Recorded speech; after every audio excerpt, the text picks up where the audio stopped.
Hello बच्चों, let's read the question. Select the statement which is not correct. पहला statement है spindle fibre arises from the centriole. Second B statement है centromere facilitates attachment of chromosome to spindle fibres. ठीक है. Third है movement of chromosome during cell division is due to cytoplasmic streaming. And D में है minimum coiling of chromosomes is seen during interphase. Okay, तो अब इसका हम की कंसेप्ट देखेंगे. इसका की कंसेप्ट क्या होगा बच्चों? इसका की कंसेप्ट होगा सेल साइकिल. ठीक है, इसका की कंसेप्ट क्या होगा? Cell cycle. सेल साइकिल में दो फेज होता है.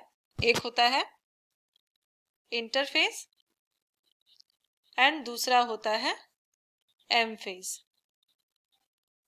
ठीक है, इंटरफेज में आता है पहला G1 फेज. G1 फेज में क्या होता है? G1 फेज में सेल मेटाबॉलिकली एक्टिव हो जाता है. ठीक है, मेटाबॉलिकली एक्टिव हो जाता है. ठीक है, यहाँ पे एक्टिव हो जाता है. दूसरा फेज हमारे पास है एस फेज. इंटरफेज का दूसरा है एस फेज. इसमें क्या होता है? डीएनए रेप्लिकेशन होता है. डीएनए रेप्लिकेशन होता है. ओके, एंड थर्ड फेज क्या है? थर्ड फेज है G2 फेज. G2 फेज में क्या होता है? G2 फेज बहुत सिंपल है. इसमें प्रोटीन सिंथेसिस होता है.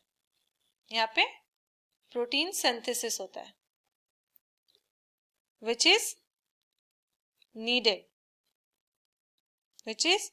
needed for cell division. ठीक है, सेल डिवीजन के लिए जो जरूरी होता है वो सारे प्रोटीन यहाँ पे यहाँ पे सेल डिवीजन के लिए जो नेसेसरी होता है वो प्रोटीन सिंथेसिस होता है. लाइक कौन सा protein? Like tubulin protein. Example हो जाएगा ट्यूबुलिन प्रोटीन. ओके, ठीक है. अब हम देखेंगे एम फेज. एम फेज में क्या होगा वो देखेंगे. ठीक है, एम फेज में हम लोग देखेंगे क्या होता है.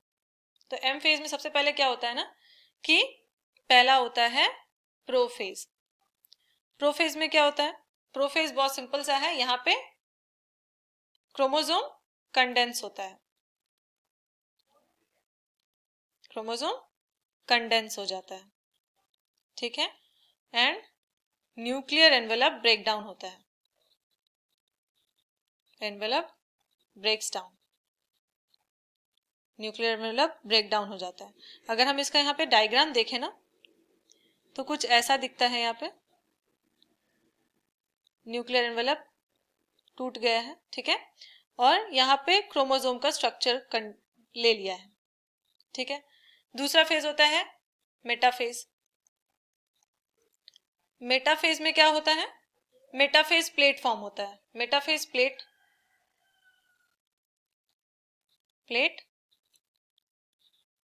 फॉर्म. ठीक है, मेटाफेज प्लेट कैसे फॉर्म होता है? क्या होता है? क्रोमोसोम मूव कर जाता है इक्वेटर पे. इक्वेटर के पास मूव कर जाता है. यहाँ पे होता है दोनों पोल्स पे सेंट्रियोल्स जिससे निकलता है स्पिंडल फाइबर. अटैच करता है सेंट्रोमियर से. सेंट्रोमियर होता है क्रोमोसोम में. ओके, ऐसे करके दोनों तरफ से अटैच हो जाता है. ठीक है, फिर यहाँ पे क्या होता है? क्रोमोसोम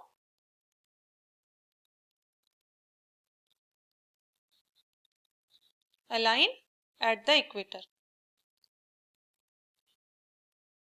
ठीक है, इक्वेटर पे अलाइन हो जाता है. फिर आता है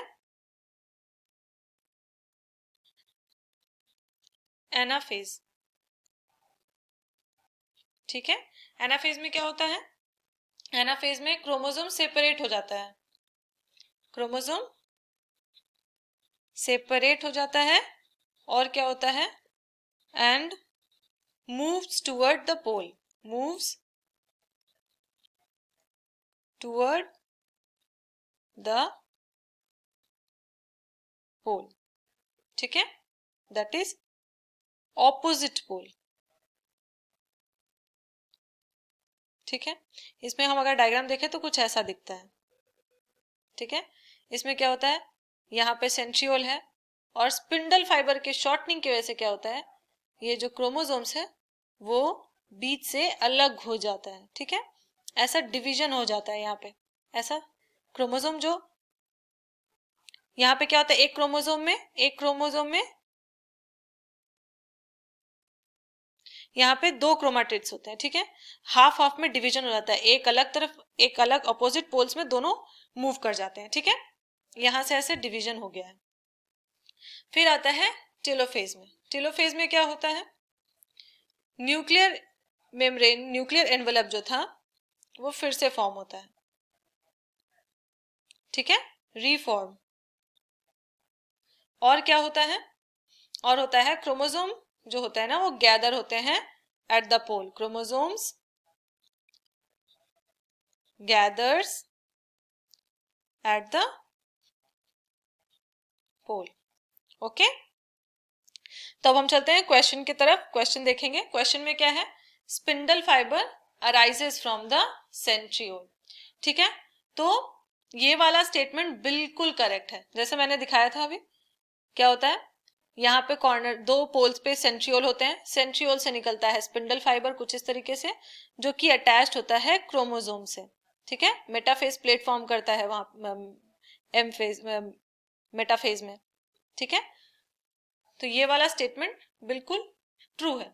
दूसरा क्या है, centromere facilitates attachment of chromosomes to the spindle fibre. बिल्कुल सही, ये जो स्पिंडल फाइबर, हम अगर सिर्फ इतना दूर को देखें, ठीक है, इस चीज को हम लोग मैग्नीफाई करके अगर देखें, इस चीज को हम लोग अगर निकाल के यहां से देखें, ये वाला चीज को सिर्फ यहां से अगर देखें तो वो कैसा होगा, यहाँ पे ये क्रोमोसोम्स है। ठीक है, ये क्रोमोसोम है इस तरीके से, ये हो गया यहाँ पे काइनेटोकोर्स, 2 काइनेटोकोर्स होते हैं और region between the 2 kinetochores is centromeres. Okay, तो इससे क्या होता है, अटैच्ड होता है स्पिंडल फाइबर कुछ इस तरीके से मेटाफेज में, और एनाफेज में क्या होता है, ये सेपरेट होता है। तो ये वाला स्टेटमेंट भी बिल्कुल ट्रू है। थर्ड स्टेटमेंट क्या है, थर्ड स्टेटमेंट में है movement of chromosomes during cell division is due to cytoplasmic streaming. ये वाला स्टेटमेंट हमारा, यहाँ पे जो इनकरेक्ट स्टेटमेंट हम लोग को ढूंढना था, नॉट करेक्ट, वो ये है। क्यों, क्योंकि हमारा movement of chromosome due to shortening of spindle fibre होता है, शॉर्टनिंग ऑफ स्पिंडल फाइबर। ठीक है, स्पिंडल फाइबर के शॉर्टनिंग की वजह से होता है। तो ये जो इनकरेक्ट वाला था हमारा ऑप्शन, जो हमें ढूंढना था इनकरेक्ट कौन सा है, तो वो करेक्ट, जो इनकरेक्ट वाला है नंबर सी। डी क्या है, minimum coiling of chromosome has been seen during the interphase. ये वाला भी क्या है, करेक्ट है, ये स्टेटमेंट क्या है, करेक्ट है। तो हमारा रॉन्ग स्टेटमेंट कौन सा है, ये, और हमें ढूंढना क्या था, नॉट करेक्ट, यानी कि इनकरेक्ट स्टेटमेंट ढूंढना था। तो ये सारे स्टेटमेंट जो थे वो ट्रू है अबाउट स्पिंडल फाइबर, सेंट्रोमेयर, सब ये सारे स्टेटमेंट ट्रू है। सिर्फ रॉन्ग स्टेटमेंट कौन सा है, नंबर सी। तो हमारा आंसर क्या हो गया, इनकरेक्ट स्टेटमेंट कौन सा है, नंबर सी। ठीक है,